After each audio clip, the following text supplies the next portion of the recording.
Estamos em um projetando. Projetar é a inteligente arte de não ter que viver do acaso. Projetar e confiar em Deus, ter um planejamento para a vida, são as duas coisas que podem nos fazer vencer a ansiedade do futuro em 2025. Projetar é a inteligente arte de não ter que viver do acaso. A Bíblia Sagrada fala sobre planejamento, sobre projetar. Provérbios capítulo 16, deixa aberto aí em 2 Reis. Provérbios capítulo 16, versos do 1 ao 3, a Bíblia diz: ao homem pertence os planos do coração, mas a resposta certa vem do Senhor. Confia ao Senhor as tuas obras, confia ao Senhor as tuas obras, e os teus planos serão estabelecidos.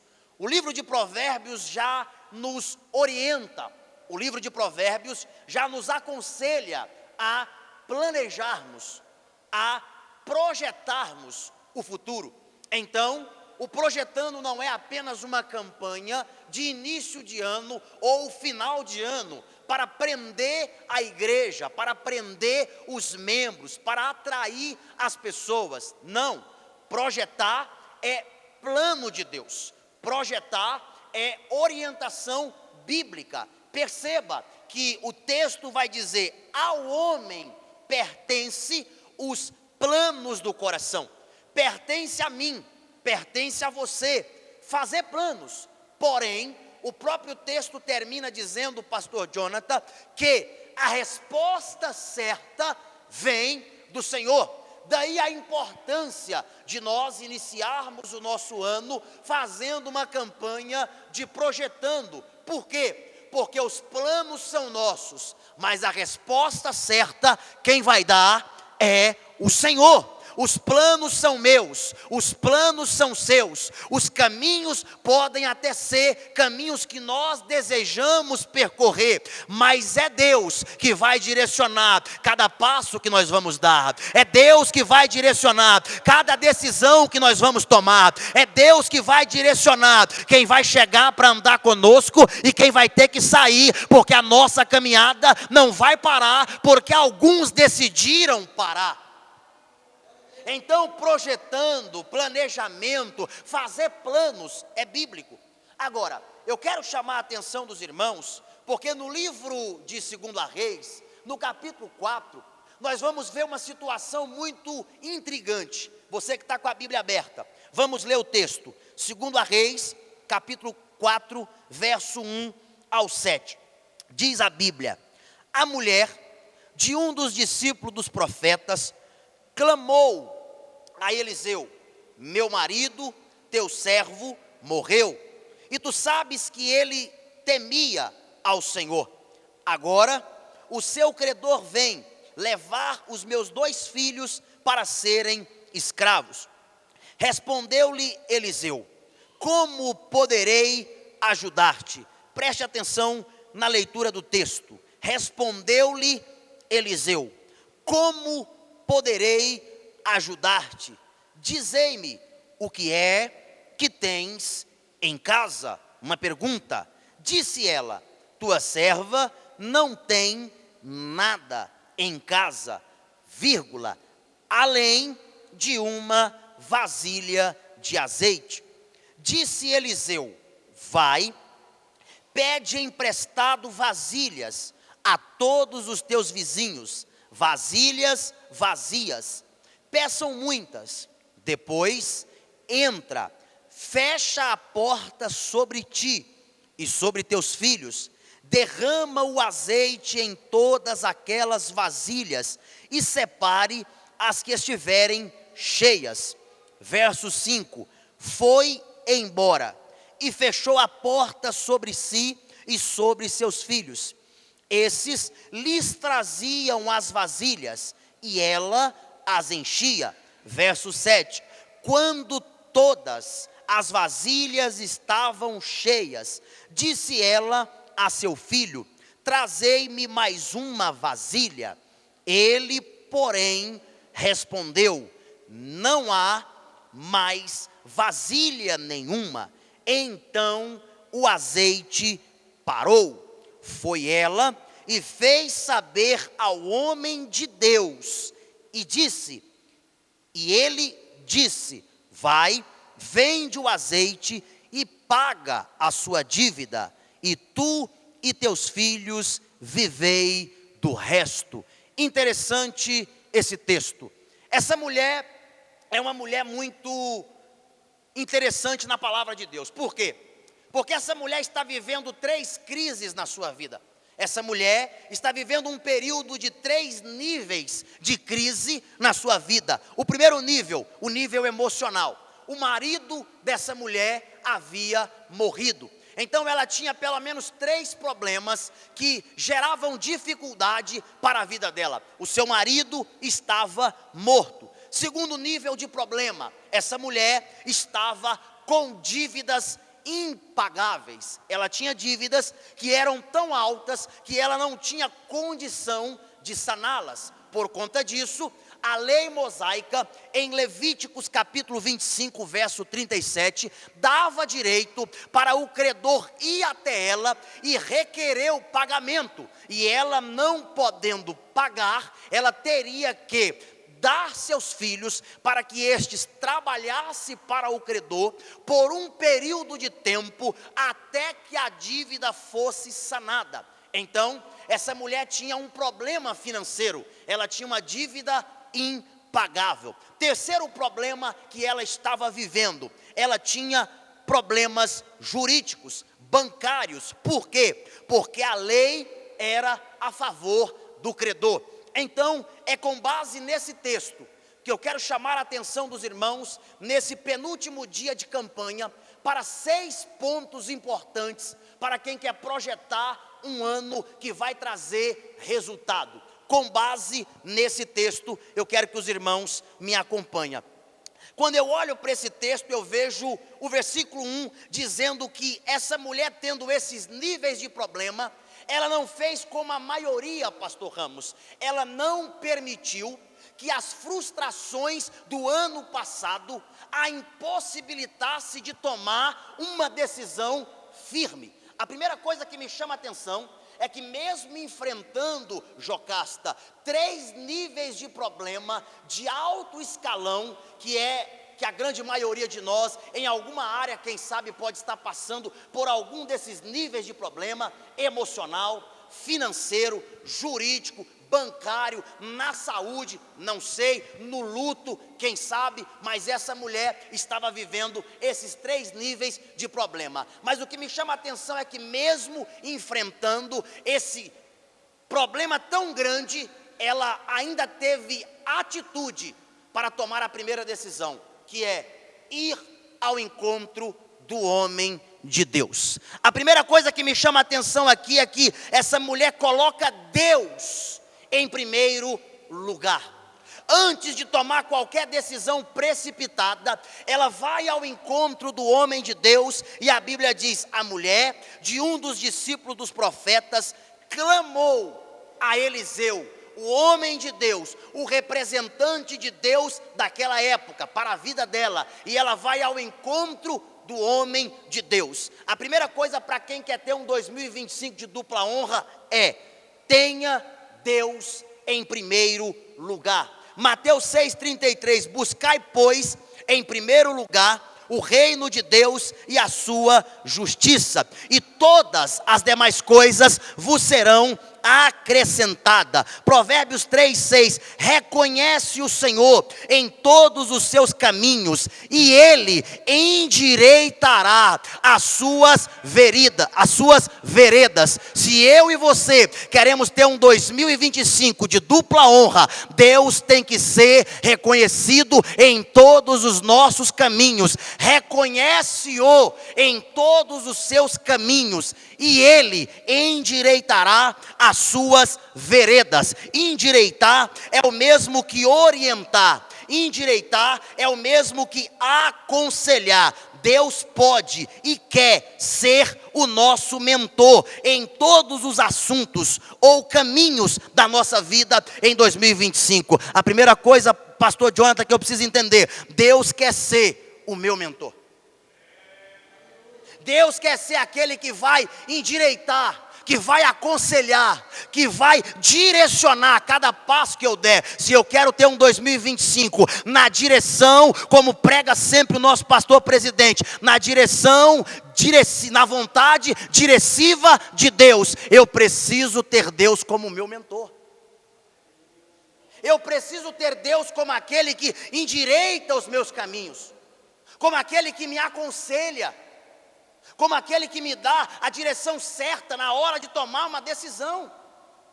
Meus irmãos, nós precisamos ter Deus em primeiro lugar. Colocar Deus em primeiro lugar é princípio. Colocar Deus em primeiro lugar é dizer: Senhor, eu não quero ser aconselhado por homens da internet. Eu não quero ser aconselhado por amigos que não têm comunhão com Deus. Senhor, eu não quero ser aconselhado por pessoas que não têm vida no altar, que não têm vida com Deus, que não têm dependência de Deus. Eu quero ser aconselhado com quem ouve a Deus. Eu fico olhando para o sucesso de Josué, pastor Ramos. O sucesso de Josué se dá ao quanto ele ouvia alguém que ouvia a Deus. Presta atenção nisso daqui. O sucesso de Josué se deu pelo quanto ele ouvia, pelo quanto ele investia tempo na presença de quem tinha tempo na presença de Deus.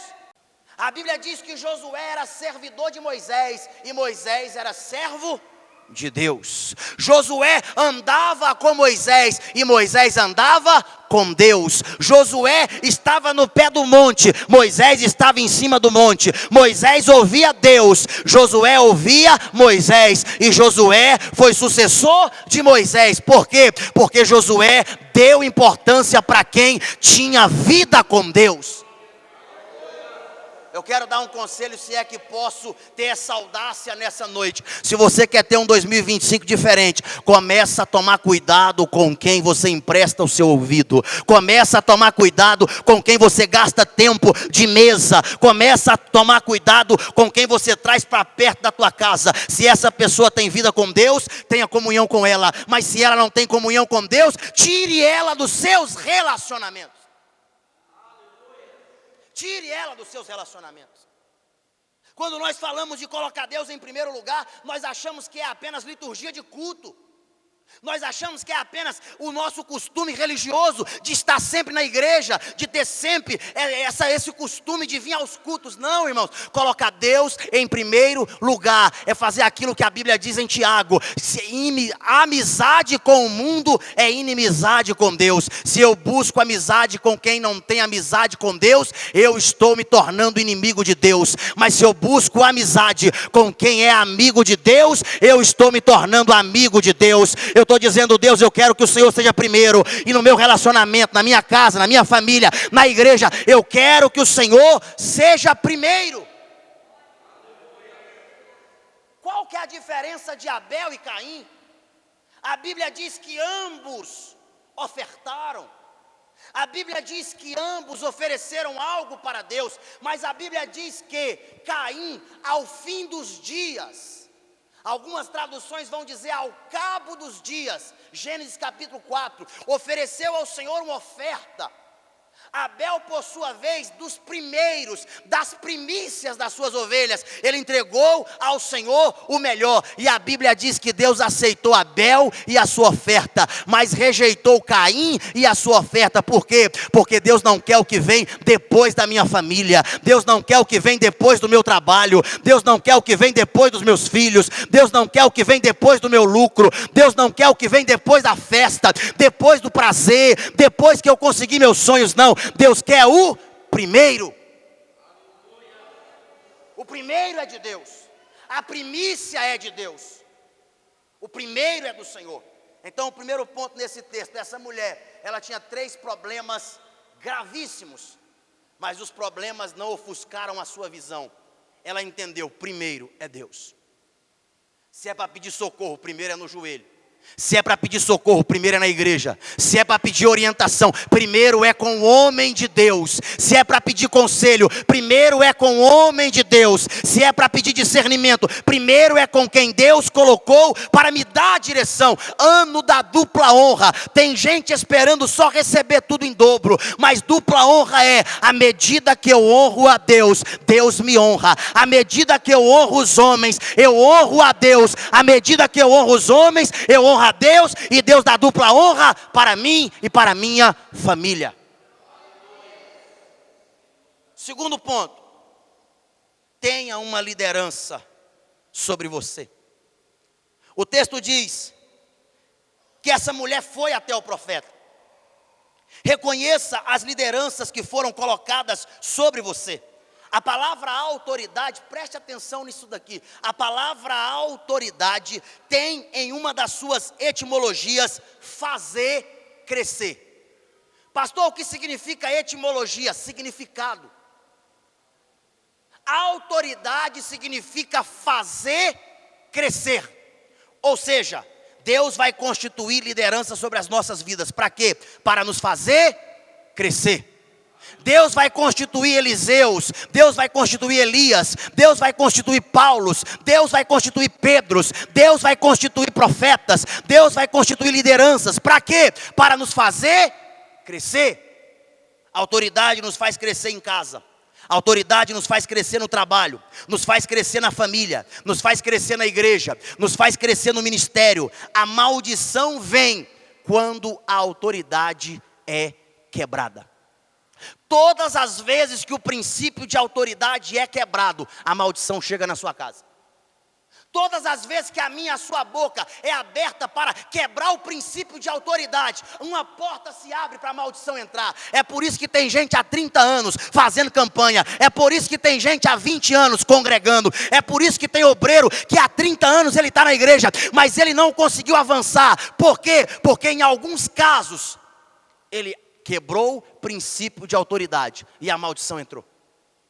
Enquanto essa maldição não for tirada, não adianta ele continuar esforçando, tentando e lutando. Por quê? Porque o princípio que eu quebro é o princípio que me quebra.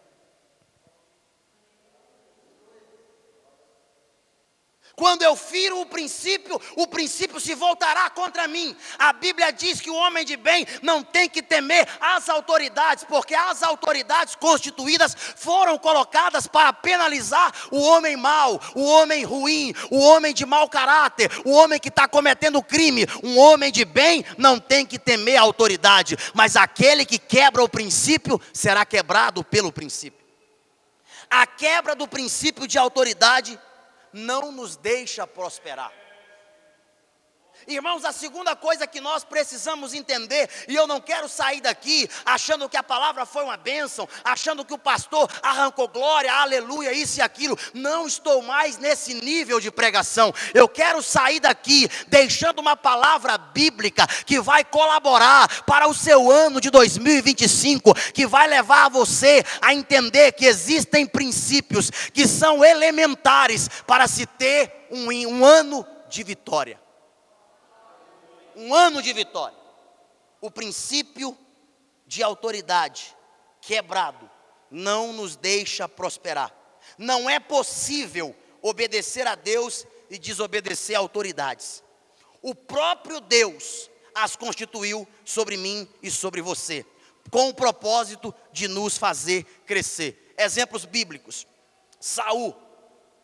A Bíblia vai dizer em 1 Samuel 22, 23, a obediência é melhor do que o sacrificar, e a submissão é melhor do que a gordura de carneiros. Assim como você rejeitou a palavra do Senhor, ele o rejeitou como rei. A obediência é melhor do que o sacrificar. Saul descumpriu o princípio de autoridade e foi rejeitado pelo próprio Deus por ter descumprido o princípio. Sansão quebrou o princípio de autoridade. Juízes 13, versículo 14. Ele não poderá comer nenhum produto da videira, nem vinho, nem produto fermentado, nem comer nada impuro. Terá que obedecer tudo o que lhe ordenei. Aí a Bíblia diz em Juízes 14, 9. Então tirou mel com as próprias mãos e foi comendo pelo caminho. Entenda, Sansão quebrou o princípio de autoridade e foi quebrado pelo princípio.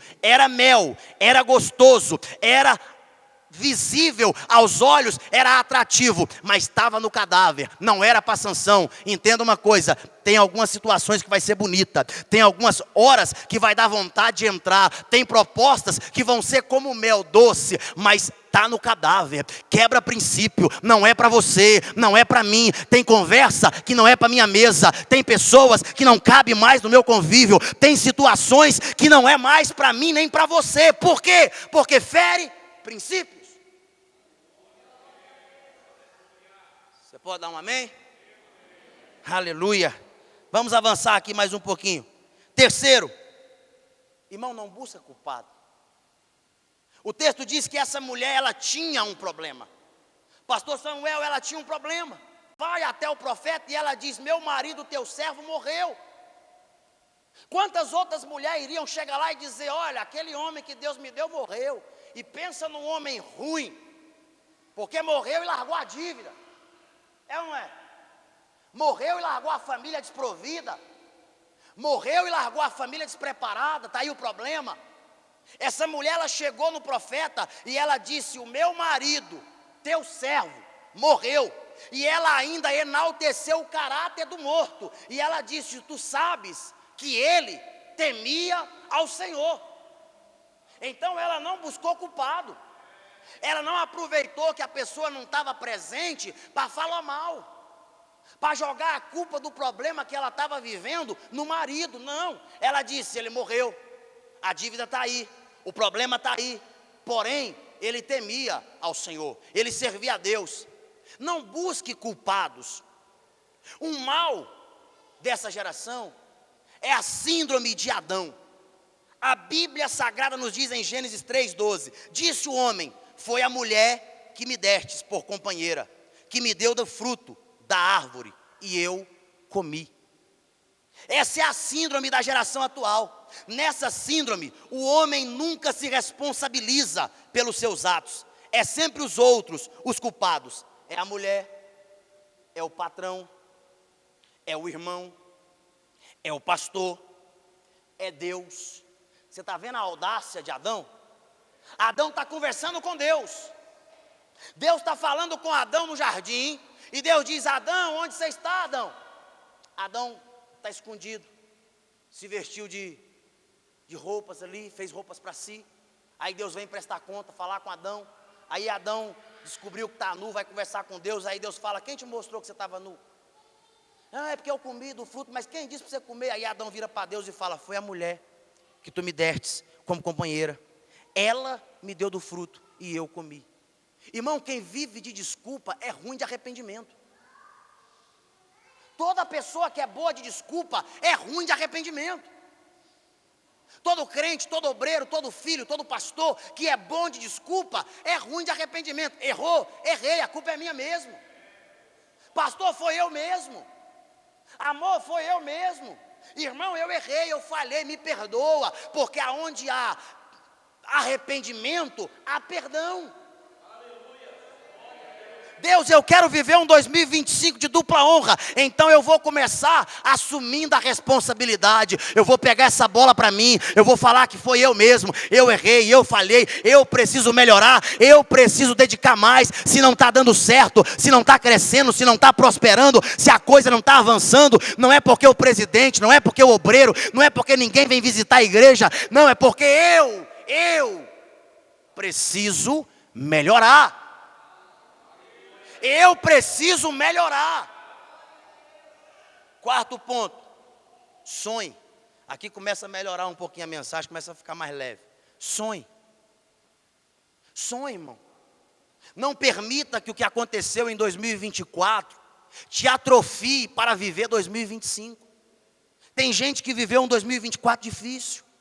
Tem gente que viveu um ano de 2024 com dores, com percas, com sofrimento. Tem gente que o ano de 2024 ele quer esquecer da memória. Agora, entenda uma coisa, é preciso sonhar. O sonho é a linguagem da fé. As frustrações de 2024 não podem frear você em 2025. As frustrações do ano passado não podem te impossibilitar de viver um ano novo. Um novo tempo, com novas oportunidades. O sonho é a linguagem da fé.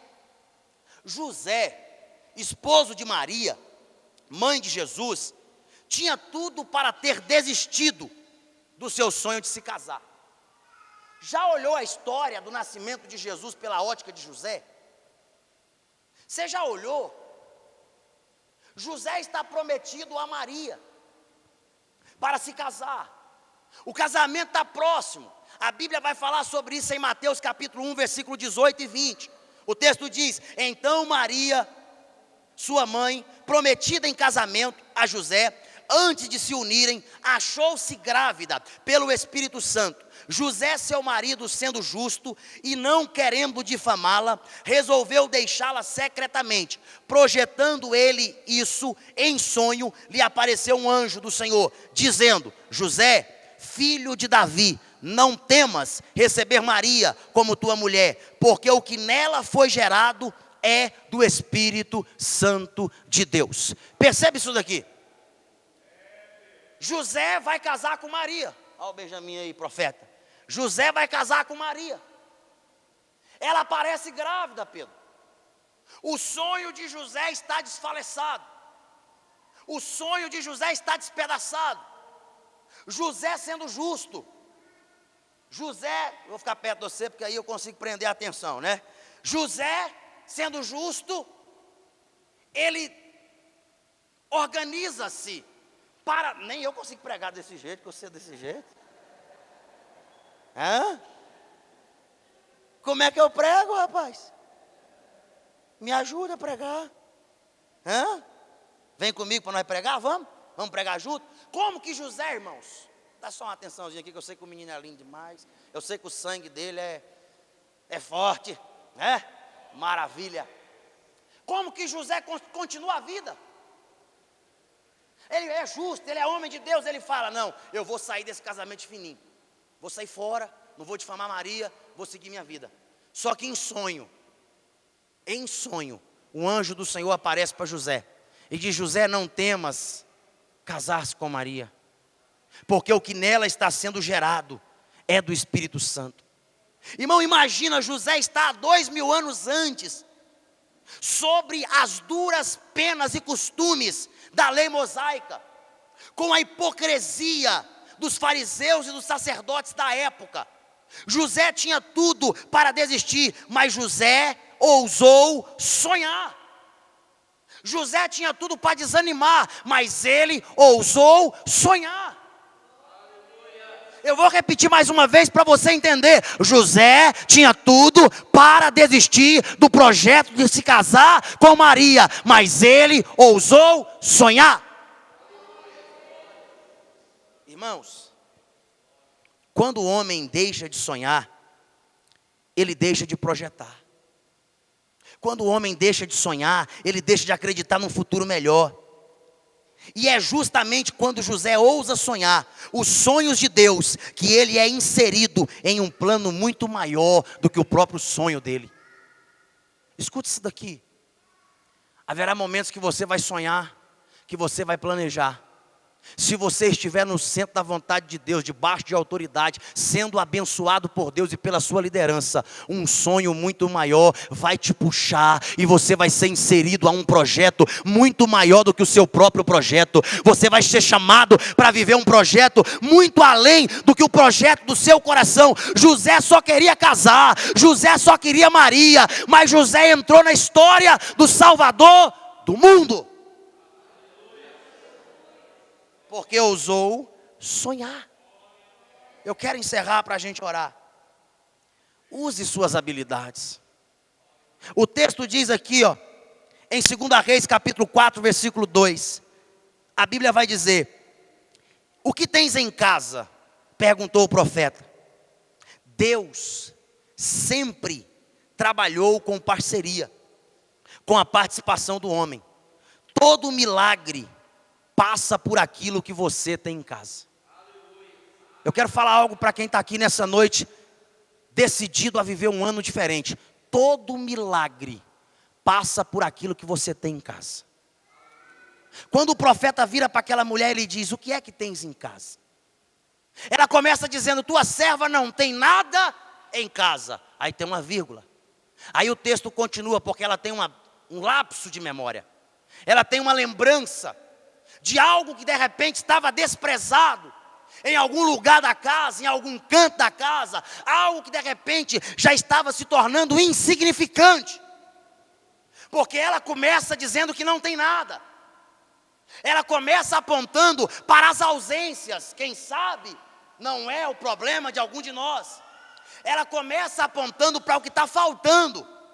Ela começa apontando para o que deu errado, para o que não deu certo, para aquilo que ela não conseguiu. Quem sabe tem gente que tem muita coisa em casa, mas está desprezando o que já conquistou.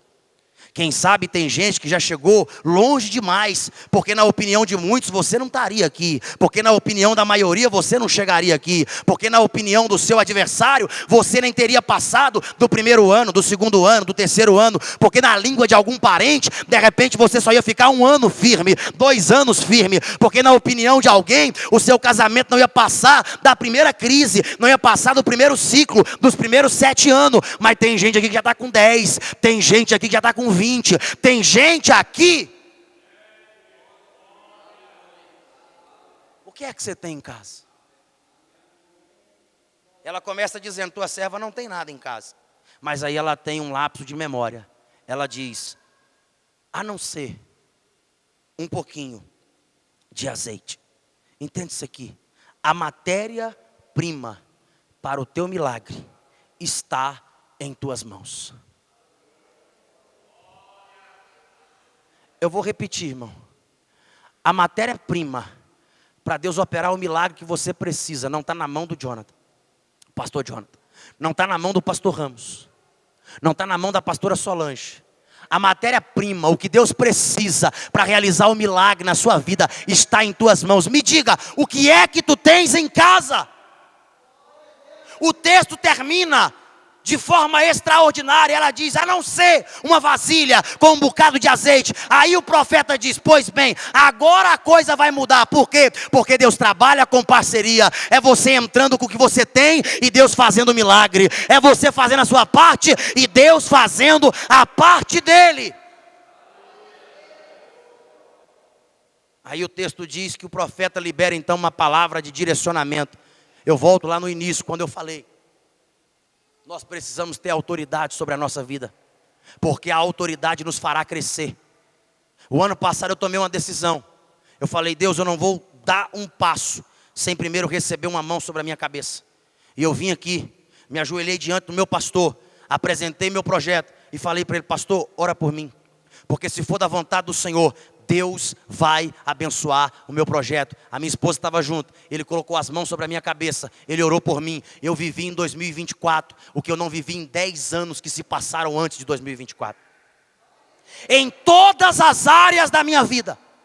E sabe aonde que Deus me abençoou? Naquilo que eu tinha em casa. E muitas vezes eu dizia que ia abandonar, porque diversas vezes eu virei para essa mulher e eu falei: eu não mexo mais com obra, eu não aguento mais mexer com obra, eu não aguento mais isso, não aguento mais aquilo. Aí as coisas que eu tinha, as máquinas que eu tinha, as ferramentas que eu tinha, com a bênção de Deus, com a obediência e com a liderança que está me fazendo crescer, foi aumentando, foi aumentando, foi aumentando, foi aumentando, para a glória de Deus.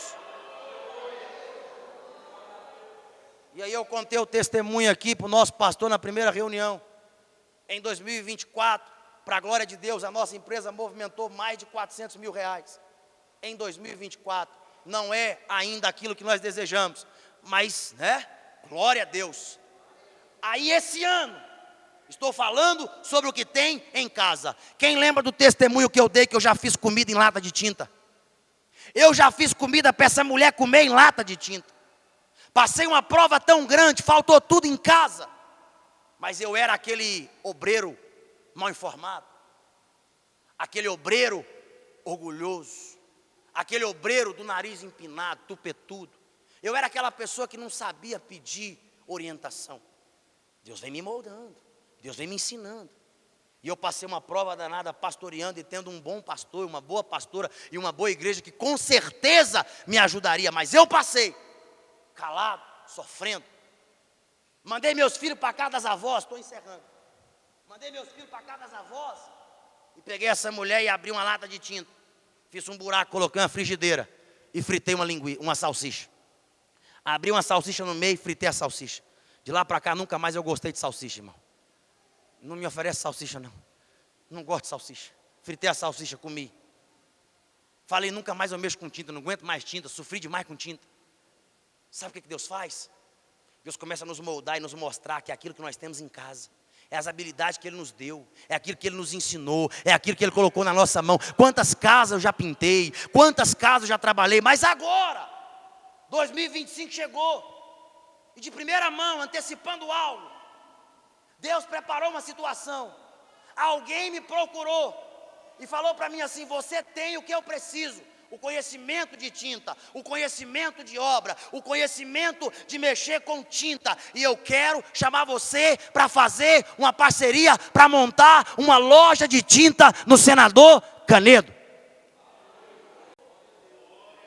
E para a glória de Deus, hoje, Deus não preparou um ponto. Deus preparou o ponto em frente à maior loja de tinta do Senador Canedo, que é a Unitintas.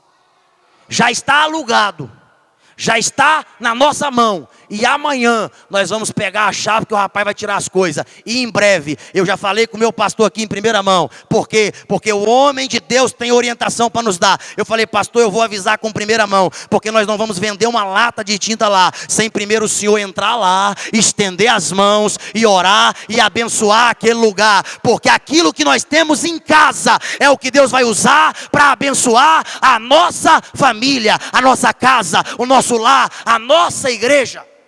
Se coloque de pé, por favor. Meu tempo acabou, o irmão me deu 8:55, eu estourei 5 minutos. O pastor presidente me perdoa. O que é que tens em casa? Aquela mulher pegou a vasilha, entrou em casa, fechou a porta e começou a derramar azeite da vasilha que ela tinha. Sabe quando vai multiplicar o que você sabe fazer? Quando você acreditar na palavra que Deus liberar sobre a sua vida. Se nesse ano você acreditar, você que é costureira, você que é empreendedor, você que é advogado, você que é obreiro, se você acreditar naquilo que Deus colocou para você fazer e você começar a fazer, Deus vai multiplicar. Deus vai multiplicar. E ela então encheu as vasilhas, pagou a dívida e virou empresária e viveu do resto. Ela e seus filhos. Eu posso orar? Posso, pastor. Eu quero orar com os irmãos. Irmão, coloca Deus em primeiro lugar. Para de arrumar culpado. Para de culpar o pastor, irmão. Eu sou pastor, eu sei o que é isso. Para de culpar o pastor, irmão. Pastor não é seu inimigo não, seu adversário não. Ele quer te fazer crescer. Tem hora que ele vai apertar mesmo. Tem hora que a coisa vai arrochar. Tem hora que ele vai cobrar, vai chamar atenção. Mas é para te fazer crescer. Não arrume culpado. Outra coisa, volte a sonhar. Sonha com aquele projeto de novo. Sonha com aquele plano. Sonha com aquele negócio. Sonha. Por fim, use as habilidades que Deus te deu. Usa aquilo que você tem em casa. Valoriza aquilo que você tem em casa. E esteja debaixo da ordem do homem de Deus, da autoridade que Deus constituiu. Feche seus olhos. Querido Deus e eterno Pai, eu transmiti exatamente a mensagem que o Senhor me deu. Do jeito que o Senhor mandou eu transmitir. Pai, eu quero te agradecer, porque eu tenho certeza que o Senhor é quem tem governado essa igreja.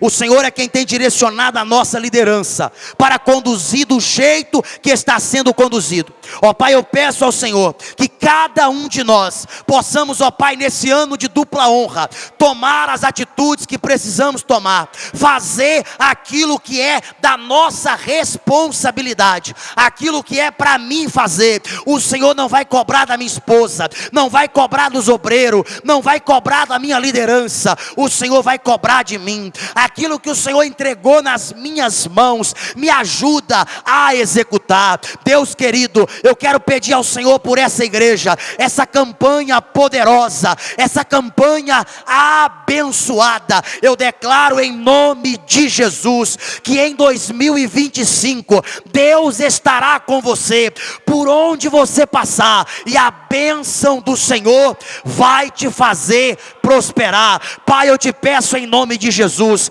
entra agora, meu Deus, e vai destravando, destrava habilidade, destrava talento, destrava sonho, desengaveta aquilo que estava, meu Pai, guardado. Meu Deus, traga à tona e faça com que essa casa, essa família, essa igreja, esse lar, esse negócio possa prosperar, porque 2025 é o ano da nossa dupla honra, em nome de Jesus, amém e amém. Você pode aplaudir o Senhor, por gentileza, devolva a direção ao nosso pastor.